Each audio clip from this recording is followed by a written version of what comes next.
تبارک الذی بیدہ الملک، سورہ ملک میں اللہ تعالیٰ نے اپنی کبریائی کو بیان کیا، جس کے ہاتھ میں بادشاہی ہے۔ اللہ فرماتے ہیں بہت برکت والی ہے وہ ذات۔ آج تو کہ 2 پاروں کا خلاصہ ہے نا، تو ذرا اسپیڈ ہماری تیز ہوگی۔ اللہ نے فرمایا کہ ارجع البصر کرتین، تم اس کائنات میں غور کرو، بار بار غور کرو، تمہیں اس میں کوئی عیب نظر نہیں آئے گا۔ ینقلب الیک البصر خاسئا، تمہاری نگاہیں ذلیل ہو کر واپس لوٹیں گی، لیکن تمہیں اس میں کوئی فالٹ نظر نہیں آئے گا۔ ہر چیز کو اللہ نے جو بنایا ہے نا، جیسا ہونا چاہیے تھا ویسا ہی بنایا ہے۔ دیکھو شیر کو اللہ نے گوشت خور بنایا، تو شیر میں اللہ نے گرج رکھی اور دھاڑ رکھی، کیونکہ روب کے بغیر گوشت میسر، بولو نا بھائی، نہیں ہو سکتا۔ بکری نے گھاس کھانی ہے، جب وہ گھاس کھائے گی تو گھاس دفاع تھوڑی کرتی ہے، کیوں کھا رہے ہو بھائی مجھے، کرتی ہے؟ تو بکری کو اللہ نے پنجے نہیں دیے، نہ دھاڑنے کی صلاحیت دی ہے، کیونکہ اس نے گھاس کھانی ہے۔ شیر نے کیا کھانا ہے؟ گوشت۔ گوشت اس کو کوفتے بنا کے کوئی سامنے تھوڑی رکھے گا، گوشت کے لیے اس کو ہرن کا شکار کرنا ہے۔ تو اگر اس کو بکری جیسی باڈی دے دی جاتی تو وہ ساری زندگی ہرن کی لالچ میں بیٹھا رہتا، اور کوئی ہرن اس کو لفٹ کرانے کے لیے تیار نہیں ہوتا، نہ کوئی ترس کھاتا۔ احسن کل شیء خلقہ، اللہ فرماتے ہیں جس چیز کو بنایا ہے نا، جیسا ہونا چاہیے تھا بالکل ویسا بنایا ہے میں نے۔ یہ اس کی علامت ہے کہ کوئی بنانے والا ہے، یہ آٹومیٹیکلی خود سے نہیں بنی۔ ارے بھائی خود بخود بنی ہوتی تو اتنا خوبصورت نظام تو نہیں ہوتا۔ اچھا دیکھو، کچھ جانور ایسے ہیں جن کے جبڑے میں طاقت بہت ہے اور چیڑ پھاڑ کی صلاحیت بہت ہے، ان کی اسپیڈ کم ہے۔ اب دیکھو ہرن کی اور شیر کی اسپیڈ ایک جیسی ہوتی تو شیر نے تو جنگل کے ہرنوں کا سب کا تیا پانچا برابر کر دینا تھا نا۔ چیتا جو ہے نا، اس میں شیر کے جبڑے جیسی طاقت نہیں ہے، لیکن اسپیڈ شیر سے زیادہ، یعنی ایک فالٹ پیدا کیا تو دوسری کوئی کوالٹی پیدا کر دی۔ کچھوا، کچھوے کو آپ دیکھ لو، انتہائی سست ترین جانور، چلنے سے پہلے 6 مہینے تو سوچتا ہے، مشورہ کرتا ہے کہ یہاں سے وہاں جاؤں کہ نہیں جاؤں، پھر چلے گا تو تھوڑا سا بھی اسپیڈ بریکر آ گیا نا کہیں، رک جائے گا وہیں، 8-10 مہینے اس کے لیے کوئی مسئلہ نہیں ہے، پڑا رہے گا وہیں، اسپیڈ ہی نہیں بیچارے کی۔ میں نے تنزانیہ کے ایک جنگل میں ہم گئے، ایک جزیرے میں، باقاعدہ ایک شپ میں بیٹھ کے، بہت دور جزیرہ ہے وہ، اقوام متحدہ کے یونائٹڈ نیشن کے کنٹرول میں ہے وہ جزیرہ، اس کا نام ذہن سے نکل گیا اس وقت۔ جب ہم تنزانیہ گئے نا بیان کے لیے، تو وہاں وہ لوگ تھوڑا گھمانے پھرانے لے گئے ہمیں۔ یہ جو میں ملکوں میں سفر کرتا ہوں گھومنے کے لیے نہیں کرتا، بیان کے لیے کرتا ہوں، تو کبھی کبھار ہم ڈاکومنٹری بناتے، لوگ کہتے ہیں انجوائے کر رہے ہیں، تو بیان کے لیے جاتا ہے آدمی، تو پھر انجوائے کرنے میں بھی گورنمنٹ کی طرف سے کوئی پابندی نہیں ہے کہ آئے ہیں ایسی تاریخی جگہ دیکھ لے۔ تو وہ جو جزیرہ تھا نا، اس میں اتنے بڑے بڑے کچھوے، اور یونائٹڈ نیشن کی طرف سے ان کی نگرانی ہو رہی ہے، اور وہ پھر دنیا سے کٹا ہوا جزیرہ، کوئی انسان نہیں وہاں پہ۔ تو اس میں ان کچھووں کی عمریں، ان کے جو خول ہوتا ہے نا کیپ، اس پہ ان کی ایج لکھی ہوئی ہے، کوئی 300 سال، کوئی 400 سال، کوئی 350 سال، کوئی 250 سال۔ وہ بہت پہلے سے یعنی جب گوروں کی حکومت تھی وہاں تنزانیہ پہ، تو اس وقت سے وہ اس کی حفاظت کر رہے ہیں کہ یہ یعنی اتنے۔ اور اچھا جو آج پیدا ہوا کچھوا، اس کی بھی ڈیٹ آف برتھ لکھ دی کہ اب اس کی بھی ایج کی، یعنی یہ شروع ہے۔ تو 300-400 سال پرانے کچھوے، تو دیکھو اللہ نے اس کو عمر اتنی لمبی کیوں دی، اس کی اسپیڈ بہت سلو ہے۔ تو اب سارے کام اللہ نے کہا کہ تجھے جلد بازی کی اب ضرورت نہیں ہے، کیونکہ تیرے پاس ٹائم بہت ہے جینے کا، اب اس کو جلدی کی ضرورت ہی نہیں ہے۔ اب کیا ہے کہ جب کوئی جانور شکار، اب دیکھو اتنا سست جانور ہے، وہ تو اپنا ڈیفنس کر ہی نہیں سکتا نا۔ کوئی بھی جانور جب شکار کے لیے اس کی طرف بھاگے گا تو یہ بیچارہ تو بھاگ سکتا ہی نہیں ہے۔ شیر آئے، چیتا آئے، کوئی بھی آئے، وہ تو اس کو مار کے چلا جائے، یہ اس کے بھاگنے کا آپشن ہی نہیں ہے، چلنے کا نہیں ہے، بھاگنے کا کہاں سے ہے۔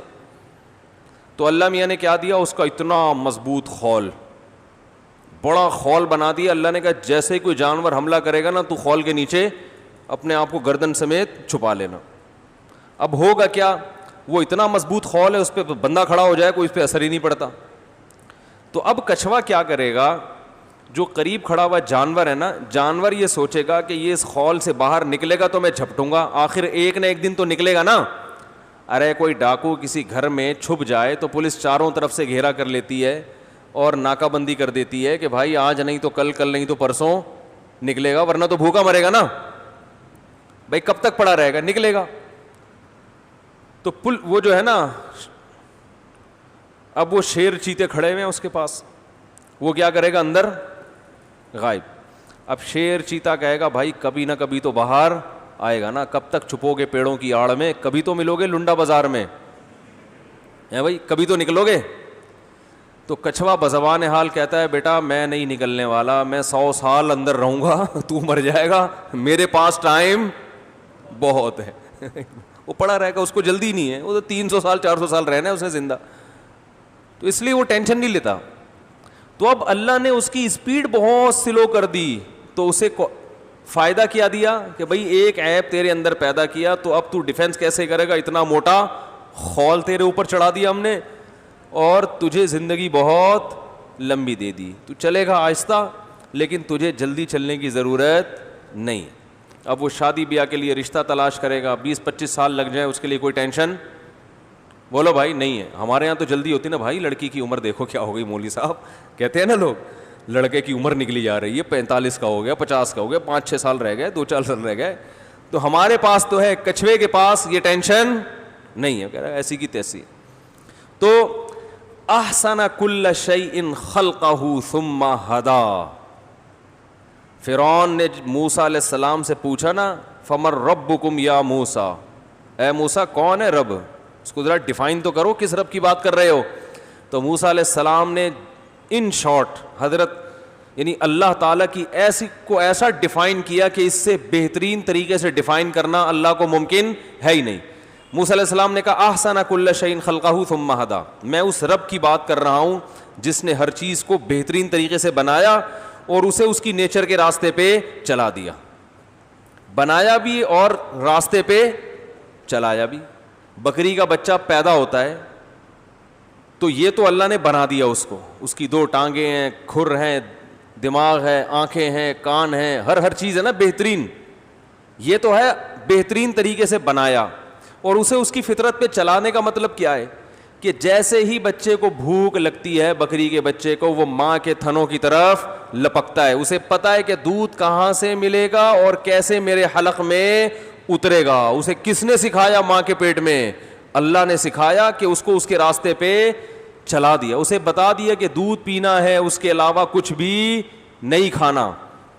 بچہ بکری کا بچہ پیدا ہوتا ہی ہے, ابھی آنکھیں پوری طرح کھلی نہیں ہوتی, ماں کے تھن تلاش کر رہا ہوتا ہے کہاں ملے گا مجھے, اور تلاش میں ہوتا ہے بس مجھے دودھ چاہیے. تو یہ بھائی کہاں سے اس کو پتہ چل رہی ہیں یہ چیزیں.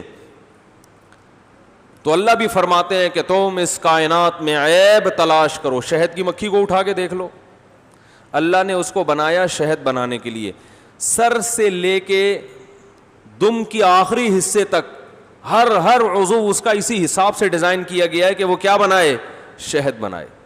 اسی حساب سے آنکھیں دی گئیں, اسی حساب سے اتنا سا کھوپڑی میں دماغ, اس میں ایسی ٹائٹ انسٹالیشن ہوئی ہے کہ وہ بائی ایئر سفر کرتی ہے اور اسے ٹریگنومیٹری کا علم سیکھنے کی ضرورت نہیں ہے, بائی ایئر سفر کرتے کرتے چھتے پہ پہنچ جائے گی وہ. یہ جو شہد کی مکھی چھتوں تک واپس پہنچتی ہے یہ آسان نہیں ہے, سائنسدان حیران ہے یہ جاتی کیسے ہے, اتنا دور نکل کے اس کو راستے یاد کیسے رہتے ہیں کہ کہاں واپس آنا ہے. دیکھو جب انسان زمینی سفر کرتا ہے نا تو علامتیں دیکھ دیکھ کے جاتا ہے, وہ آسان ہے. بائی ایئر سفر کرنا ٹریگنومیٹری کے علم کے بغیر ممکن, بولو نا بھائی, نہیں ہے. جہاز میں جو سفر ہوتا ہے نا وہ یہ تھوڑی, دیکھو پیدل سفر تو ایسے ہوتا ہے, میں آپ سے کہتا ہوں بھائی ادھر کلندری چوک سے ہو کر آؤ, آپ کہیں مفتی صاحب مجھے راستہ معلوم نہیں, تو میں آپ کو بتاؤں گا یار یہاں سے سیدھے نکلو گے تو جیسے ٹن مارو گے ایک کالے رنگ کا گیٹ آئے گا, ٹھیک ہے نا, تو آپ نے دیکھ لیا کالا گیٹ ہے, ہاں کالے گیٹ سے تھوڑا 1 میٹر آگے جا کے لیفٹ پہ ٹن مارنا, ایک نیم کا درخت آئے گا, ٹھیک ہے نا, وہاں 2 پوڈری بیٹھے ہوئے ہوں گے, ہوتے ہیں نا, تو وہ جیسی پوڈری ہیں ان کی طرف توجہ نہیں دینا, آگے نکل جانا. اس لیے کہ بہت سارے نیم کے درخت ہیں تو آپ کنفیوز ہو سکتے ہو, تو آپ نے بتایا 2 پوڈری وہاں بیٹھے ہوئے ہوں گے. ہمارے یہاں ایسا ہی ایڈریس ہوتا ہے بھائی, پوڈری موڈری آپ کو ہر جگہ ملیں گے. تو پھر ہم کہتے ہیں آگے جاؤ گے تو ایک گولے گنڈے والا آئے گا. وسیم گولے گنڈے کو لیفٹ پہ چھوڑتے ہوئے تھوڑا سا آگے جاؤ گے تو وہ جلیبی والا آ جائے گا, ٹھیک ہے نا. تو ایسے ہم ایڈریس سمجھا رہے ہوتے ہیں, جتنا دور پہنچانا ہے آدمی بولو نا بھائی پہنچ جاتا. لیکن جب بائی ایئر سفر کرو گے, جیسے بھی یہ لاہور سے کراچی, تو یہ تو نہیں کہ پائلٹ کو یہ بتایا جائے بھائی تو جب لاہور سے اٹھے گا نا ذرا نیچے دیکھتے رہنا بادشاہی مسجد آئے گی, تو بادشاہی مسجد سے نا آگے مینار پاکستان سے سیدھا ٹرن مارنا, تو ایسا نہ ہو آگے وہ انڈیا نہ نکل جانا, ادھر ٹرن مارنا. تو ملتان تھوڑا آگے جا کے, اتنی جلدی آئے گا نہیں لیکن میں مثال دے رہا ہوں کہ ملتان کے لال رنگ کا نا وہ ایک عمارت نظر آئے گی, سمجھ لو آدھا راستہ طے ہو گیا ہے, ملتان آ گیا. ملتان سے تھوڑا آگے ٹرن مارو گے, کھیت آنا شروع ہو جائیں گے کھجور کے, سمجھ لو سکھر کیا ہو گیا بھائی, ایسے سفر کرتا ہے جہاز. وہ تو کرو ٹیگنومیٹری ہے کہ بھائی عرض بلد طول بلد, اسی پہ چل رہا ہوتا ہے نا. تو مکھی کے بارے میں جو سائنسدان ہیں, شہد کی مکھی کے بارے میں, وہ یہ کہتے ہیں کہ شہد کی مکھی چھتے سے اڑ کے جب دور دراز علاقوں پہ جاتی ہے تو یہ زمینی نشانات دیکھ کے سفر نہیں کرتی. تبھی اگر شہد کی مکھی چھتے سے نکلے اور باغ میں جائے, درمیان میں وسیم گولے گنڈے والا اس کو ملے, آپ وسیم گولے گنڈے والے کو وہاں سے ہٹا دو, واپسی پہ پھر بھی مکھی کہاں پہنچے گی, چھتے میں. لیکن اگر آپ کو ویسے میں نے ایڈریس سمجھایا, ادھر سے جاؤ, ادھر 2 پوڈری بیٹھے ہوئے, ادھر سے وسیم گولے گنڈے والا, آپ گئے وہ پوڈری چلے گئے تھے وہاں سے, تو آپ تو وہیں کھڑے ہوئے, یار پتہ نہیں کون سا درخت بولا تھا مفتی صاحب نے, ہے بھائی یہ تو سلیم گولے گنڈے والا ہے, وسیم تو یہاں پر کوئی ہے نہیں. تو آپ کنفیوز ہو جاؤ گے نا. مکھی کنفیوز نہیں ہوتی, جاتے ہوئے وسیم گولے گنڈے والا ہو یا آتے ہوئے سلیم گولے گنڈے والا ہو, مکھی کی صحت پہ اس سے کوئی اثر نہیں پڑتا. اس نے بائی ایئر سفر کرنا ہے, اور سورج کی کرنوں سے اندازہ لگاتی ہے, سائے سے اندازہ لگاتی ہے کہ میں جب نکلی تھی تو یہ سایہ یہاں تھا, واپسی پہ یہ سایہ یہاں ہے. اس سے پتہ نہیں اس کے دماغ میں اللہ نے ایسا کرو ٹریگنومیٹری کی ایکویشنز انسٹال کر دی ہیں کہ اتنا پیچیدہ علم کہ تبھی قرآن کہہ رہا ہے فَاسْلُكِي سُبُلَ رَبِّكِ ذُلُولًا, اے مکھی تو شہد کی تو پھلوں کی تلاش میں دور دراز علاقے کی طرف چلی جا, گھبرانا نہیں, واپسی کے لیے تیرے رب نے تیرے راستے تیرے لیے مسخر کر دیے. ذلولہ کا معنی ان کو ذلیل کا معنی کم تر بنا دیا. تو ان راستوں پہ بیٹھ کے آئے گی, وہ راستے تیرے فرما بردار ہیں, تجھے راستے سے پوچھنا نہیں پڑے گا, راستے تجھے خود بتائیں گے کہ کہاں جانا ہے. تو نے راستوں کو ہم نے تیرا غلام بنا دیا ہے. کیسی اللہ کی قدرت ہے بھائی, یہ خود بخود بن سکتی ہے. یہ اللہ فرما رہے ہیں کہ اس کائنات میں غور کرو, تمہیں کوئی عیب نظر نہیں آئے گا. اور فرجع البصر کرتین, بار بار نگاہ اٹھا کے دیکھو, ہل تری من فطور, کوئی فطور تمہیں نظر آیا اس میں. اور ینقلب الیک البصر خاسئا, فرمایا تمہاری نگاہیں ذلیل ہو کر آئیں گی, وہو حسیر, اور تھک چکی ہوں گی. یہ ذلیل کا لفظ اللہ کیوں استعمال کر رہے ہیں؟ یہ چیلنج ہے. جب کوئی مناظرے کا چیلنج کرتا ہے نا, تو بھائی آ کے دکھا, تو آ ذرا میرے سے بحث کر, تو یہ اس کو کہا جاتا ہے جو مان نہ رہا ہو. تو اللہ یہ وجہ بتا رہے ہیں کہ انسان میرے وجود کو نہیں مانتا, میری قدرت کو نہیں مانتا. اللہ کہتے ہیں آؤ میدان میں, ذرا چیلنج ہے, نظر اٹھا کے ذرا اس کائنات میں غور کرو, عیب تلاش کرو. اللہ فرماتے ہیں تم تلاش کرتے کرتے بالآخر کیا ہو جاؤ گے؟ رسوا ہو جاؤ گے. یہ مناظرہ جو تم نے اللہ سے کیا تھا, یہ مناظرہ تم ہار جاؤ گے, بھری محفل میں رسوا ہو جاؤ گے. جو ایتھیسٹ ہے نا, اللہ کے وجود کا انکار کرنے والے, وہ ان بیسک چیزوں کا جواب دیتے ہی نہیں ہے, کیونکہ ان کو پتا ہے کہ جو بیسک اللہ کے وجود کے دلائل ہیں ان کا جواب دیا تو ہم کیا ہو جائیں گے؟ رسوا ہو جائیں گے, ذلیل ہو جائیں گے. میں نے ایک ایتھیسٹ سے پوچھا تھا نا کہ بتا بھائی, ایک کاغذ پہ کسی انسان کی تصویر بنی ہوئی ہو بے جان, 2 آنکھیں, 1 ناک, 1 کان, سر, ہونٹ اور ناک, یہ بے جان ہے نا, تصویر بنی ہوئی ہو.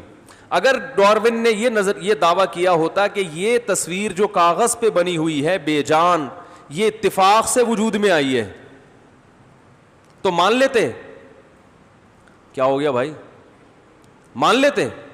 وہ کہتا کروڑوں سال میں رنگے ڈبے یوں یوں مل ملا کے پورا خوبصورت سا تصویر بن گئی. تو اس کا جواب کیا ہے؟ یہاں جتنے اللہ کے منکر ہیں نا آج کل، ملحد بہت پھیل رہے ہیں یوٹیوب پہ، وہ سب چپ ہو جائیں گے، کبھی نہیں کہیں گے کہ ہاں ایسا ہی ہے. وہ پھر فوراً آپ کو بایولوجی کی پیچیدہ باتوں کی طرف لے جائیں گے. ابے تو یہ بتا بھائی کہ یہ بن سکتی ہے؟ وہ کہے گا نہیں بن سکتی بھائی، کروڑوں اربوں سال میں بھی ایسا نہیں ہو سکتا کہ ایک خوبصورت سی بے جان تصویر خود بخود بن جائے. ہم تصویر سے آگے چلتے ہیں، جب تصویر نہیں بن سکتی تو بے جان پتلا بن سکتا ہے؟ ایک بت، بولو نا بھائی، ایک بت بن گیا خود بخود کروڑوں سال میں نا، وہ ایسے یوں ہوائیں چلیں اور ایسے تراش خراش کے، جیسے بامیان کے بڑے بڑے بت تھے نا، ایسا ایک بت مجسمہ بن کے سامنے آ گیا. تو بھائی جب یہ بے جان مجسمہ وجود میں نہیں آ سکتا تو ایسا مجسمہ جس کی آنکھوں میں دیکھنے کی صلاحیت، کانوں میں سننے کی صلاحیت، زبان میں چکھنے اور بولنے کی صلاحیت، ناک میں سونگھنے کی صلاحیت، اس کے جوائنٹ ایسے بہترین انداز سے آپس میں فٹ ہوئے کہ آج تک کسی روبوٹ کے ایسے جوائنٹ سائنسدان نہیں بنا سکے. آج تک مصنوعی جوائنٹ ایسے پیدا نہیں ہو سکے. جو اسٹیل کے گھٹنے ملتے ہیں نا، جو بولیں ملتی ہیں، وہ ایسی نہیں ہے جیسی اللہ نے ہماری باڈی میں لگائی ہیں. اور ایسے خوبصورت انداز سے ڈیزائن کیا اللہ تعالیٰ نے، چلتا ہے پھرتا ہے، اس کے جذبات ہیں، افسوس ہوتا ہے تو رونا شروع کرتا ہے، اپنے غم کا اظہار کرتا ہے، خوشی ہوتی ہے تو ہنستے ہوئے اپنی خوشی کا اظہار کرتا ہے، محبت بھی کرتا ہے، نفرت بھی کرتا ہے، ڈرتا بھی ہے، بہادری بھی دکھاتا ہے، سخاوت بھی ہے، بخل بھی ہے، وفاداری بھی ہے، بے وفائی بھی ہے. یہ ایک بت میں اتنی ساری کوالٹیز ڈال دی گئی ہوں، اور اس میں نسل بڑھانے کی طاقت اور قوت بھی ہے، غیرت بھی ہے، حیا بھی ہے، شرم بھی ہے، وفاداری بھی ہے. یہ ساری کی ساری کوالٹی اس بت کے اندر ڈال دی گئی ہو تو بے جان بت کے بارے میں تو کوئی ایتھیسٹ نہیں کہتا کہ غات کہ خود سے وجود میں آیا ہے. اور یہ چلتے پھرتے بت کے بارے میں کہتے ہیں کہ یہ اتفاق سے وجود میں آ گیا. تو یہ عقل پہ ماتم کرنے کا دل کرے گا کہ نہیں کرے گا؟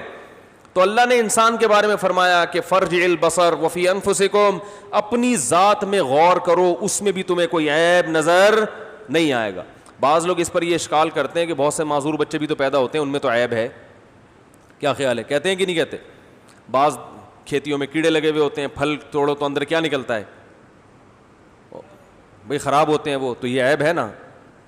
تو بھائی یہ عیب جو ہے نا، جب اللہ نے انسانوں کو پیدا کیا، کروڑوں اربوں انسانوں کو عیب کے بغیر پیدا کیا، تو یہ اس کی علامت ہے کہ یہ عیب قدرت میں عیب کی وجہ سے نہیں ہے. اگر ہوتا تو ہر ایک میں فالٹ ہوتا، بلکہ اس عیب میں بھی اللہ کی کوئی حکمت اور مصلحت ہے. وہ یہ بتانا چاہتا ہے کہ میں اس طرح بھی پیدا کر سکتا ہوں.